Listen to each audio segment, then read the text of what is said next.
Checkan natin. Wow!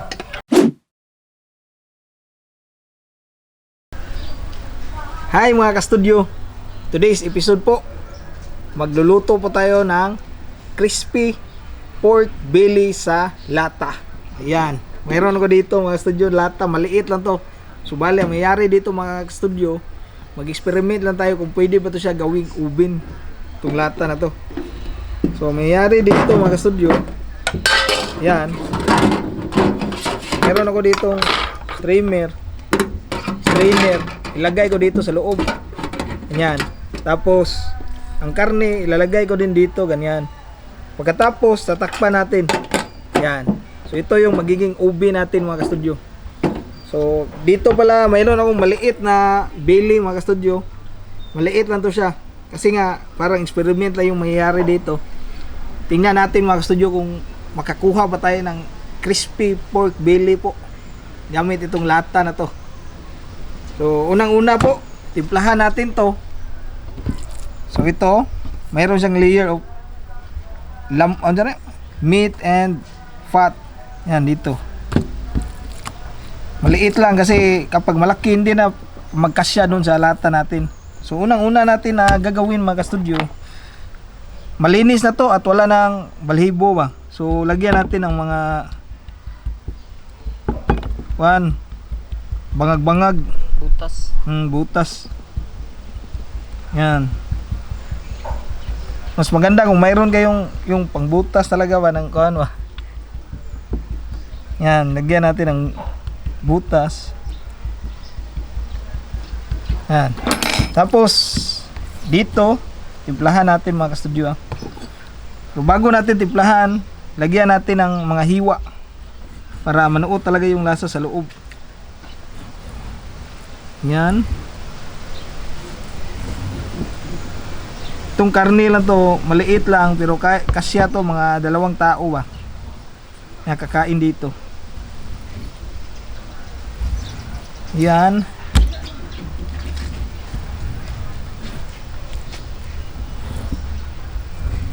Ginawa ko to para manuot talaga yung lasa sa loob mga ka-studio. Ayan, no? Malinis na. Tapos mula natin timplahan. Unang-una natin ay ilagay asin.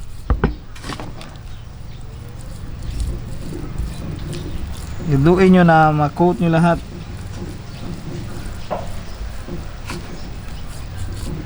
Tapos black pepper.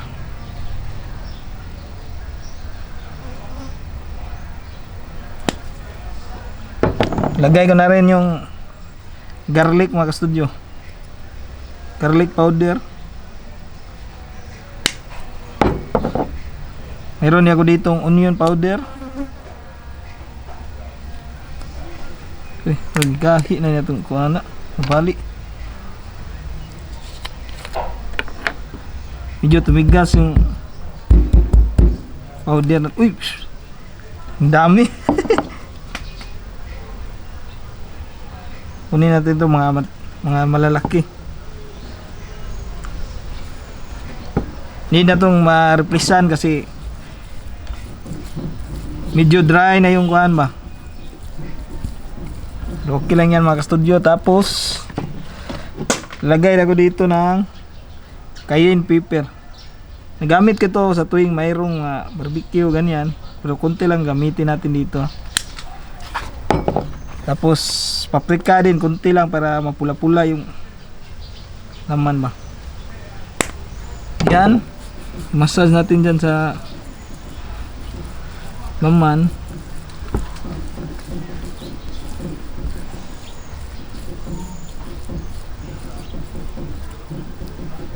Next mga ka-studio, dito na tayo. So siguraduhin natin na malinis po, hindi na masali sa powder ba. Kasi gusto natin na crispy yung balat.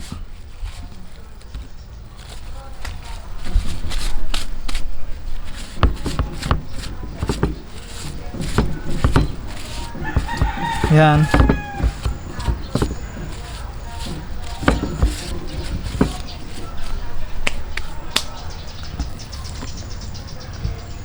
Buhusan natin to mga studio ng kunting suka. Kunti lang po. Oops.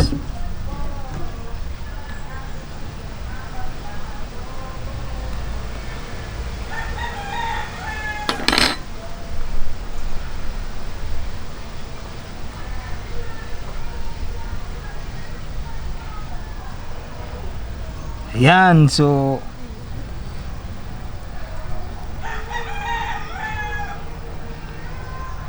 okay na yan mga studio. Tapos lagyan natin ng kunting asin.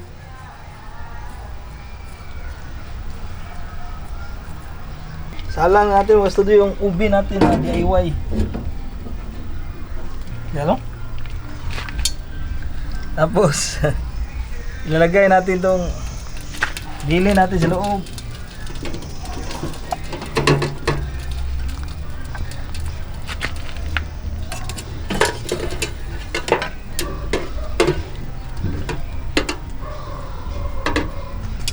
Yan, ganyan lang mga studio. Tapos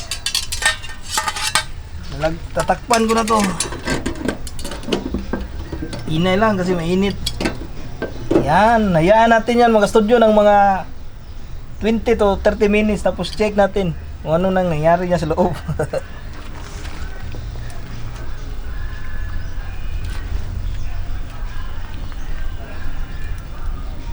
13 minutes mga studio, check nga natin ano nangyayari sa loob. Wow! Ang bango ah. Yan o.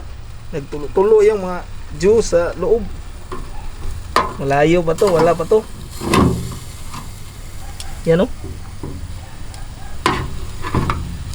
Takpan natin ulit mga studio. Oops.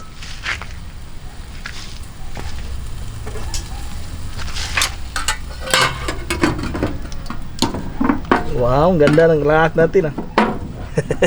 After 30 minutes mga studio, check natin. Wow. Labas natin para makita natin. Ayun na natin ang ubi kasi mga yabo niya eh.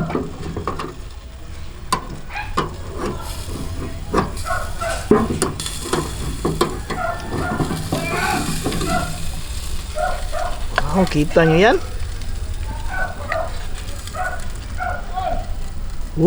Sus. Yan po mga studio, at this stage po lagyan natin ng mantika yung skin niya para lalong mag crispy ba.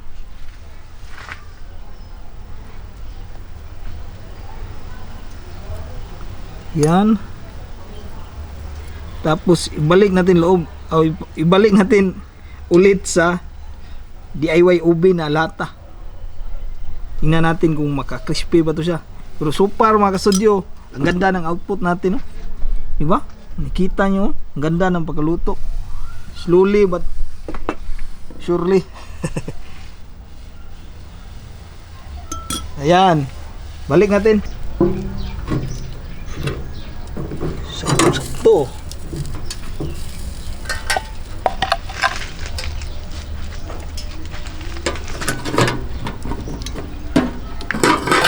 Oops. Yan. Balik muna natin. Malapit na itong luto. Need natin dito mga ka-studio. Lagyan natin ng uling tong dito na part para mas lalong mainit dito. Umalsa yung balat. Maging crispy. Lagay natin itong mga uling. Sana maging crispy itong balat. Yan, okay na yan. Hintayin na natin result nito mga ka-studio. After 1 hour and 30 minutes mga ka-studio, luto na to. Oops, kahit.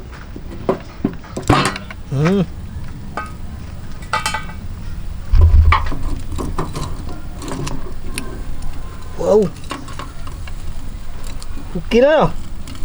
Luto na.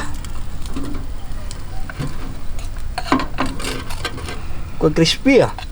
Ganda ng pagkaluto.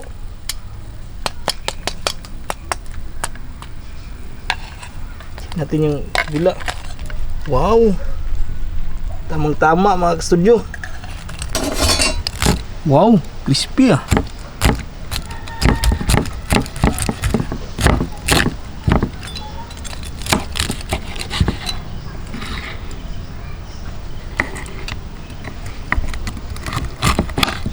Wow. May juicy tapos mabango siya mga ka-studio. Juicy sa loob.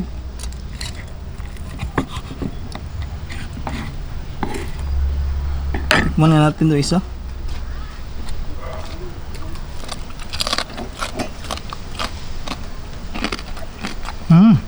Luto na po ang ating crispy pork belly sa lata. Yan. Yan, titikman na po natin to. Pray pray muna muna. tayo. Bless us, O Lord, in this day gifts which you're about to receive from thy bounty through Christ our Lord. Amen. Amen. Yan, ito po yung experiment. Yes po. Experiment lang po namin to, kaya maliit lang po yung niluto namin. Tsaka maliit din po yung lata namin, hindi kami bumili ng malaking lata ba. So kung ano yung available sa bahay, yun lang po Yes po. ginamit namin. Wow, Ang ganda ng pagkaluto pang, no? ganda ng pagkaluto. Wow. Wow, juicy sa ilalim mo. Tikman natin, no? Sige, tingnan natin ito po. Kain po tayo. Kain po. Halina kami dito ng Mang Tomas. Ang tumi muna. Dito tayo, parang mas masarap ito. Kain.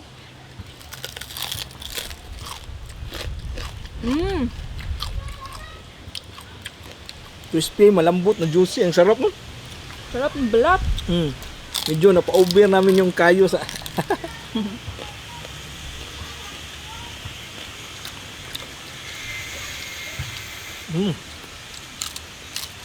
Ano?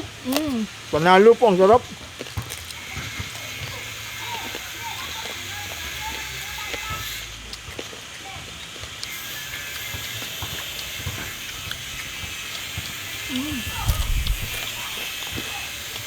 Ingay mo.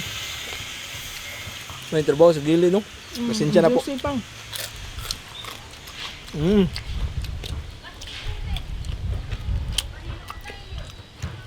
Sarap ng experiment natin pang. Ang sarap po. Kung yung last na lang pag-usapan, panalo po. Saka yung pagkaluto niya dito, tamang-tama, di ba? Mayroong mapula-pula. Tapos yung skin niya, may sunog kunti. Siguro napasubra yung apoy namin sa ibabaw ba ng lata. Kasi first time natin nagawa to. Pero so far po, mayroon pong crispy na side. Ang sarap po ng pagka-crispy niya. Saka pumutok siya pa, no? Mayroon dyan putok konti. Mahirap lang sa DIY na ubi na lata. Hindi natin control ba yung init niya ba. Compare sa ubin talaga na mamahalin. Nasisit mo kasi kung ilang degree yung gusto mo. Yun yung kaibahan. Pero since wala tayong ganyan, mang DIY na lang tayo. DIY lang po, pero super, ang sarap po. Panalong panalo. Nag-enjoy din kami sa mga ginagawa namin ba.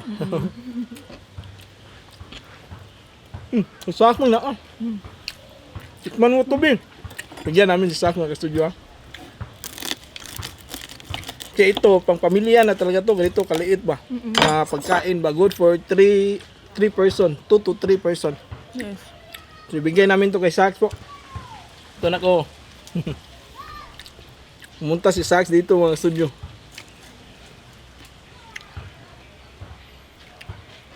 Roasted na roasted mo, no? Sarap, no? Thank you pa. Welcome, be. Sarap din siya sa tuyo ba?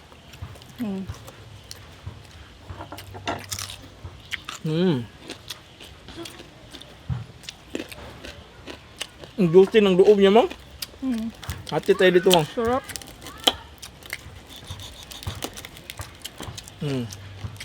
Sa'yo to. Kita nyo naman, oh. Napaka-juicy niya ba? Yes.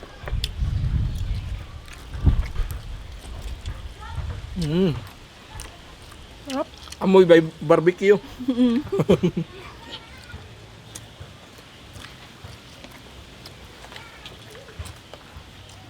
Sana hindi tayo mabutan ng ulan, ma'am. Kaparating na po yung ulan.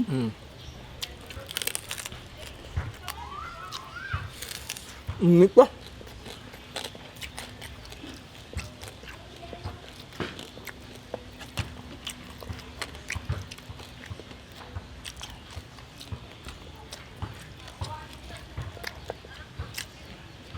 Kaiba yung lasa niya, no?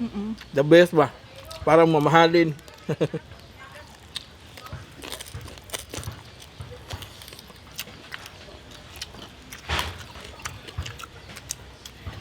Sa mga gusto ding mag-experiment dyan, try nyo po. Tingnan nyo lang po yung simula ng video.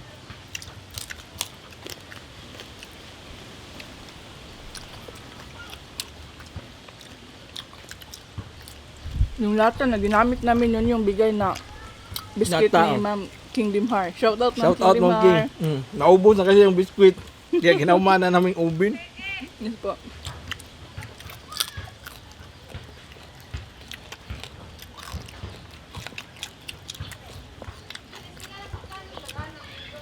Yan.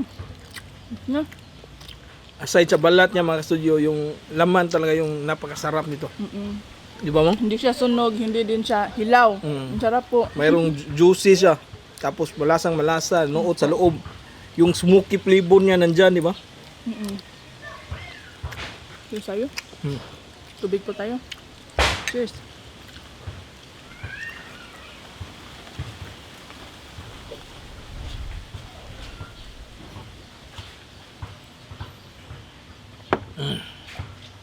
Yan, grabe. Manalo po, satisfied po yung craving sa amin ngayon.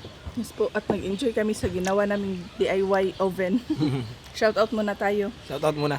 Shout out Lily Rosales from Lebanon, Eileen Gardose, Ocampo family from Lapu-Lapu City at Inagi family from Baybay, Leyte. Ay po. Al Aivo from Imus, Cavite, Nida Sarol from Santa Cruz, Manila, Angeline Kate Erfi Buhat from Hong Kong, Chongqua Chingchong, John Cruz ng Ramos, Tarlac, Noriel Barcinas from Victoria, Laguna, Ay po. Edna Raquen from Trinidad, Bohol, Kalimpong family at Get Well Soon, Lola Nati. Get Well Soon po, Lola. Well soon po, Rosemary Caspillo from Barcelona, Spain, Mary Rose Luterte at John Paul Miranda ng Albay, Rizelda Conserman, Mary Joy Torres from Quezon City, Diven Marapaw, Cedric Dorol, Alvin Peras, Adrian Villa Abril from Davao, Katrina Cueva from Cordova, Manong Ses Papa,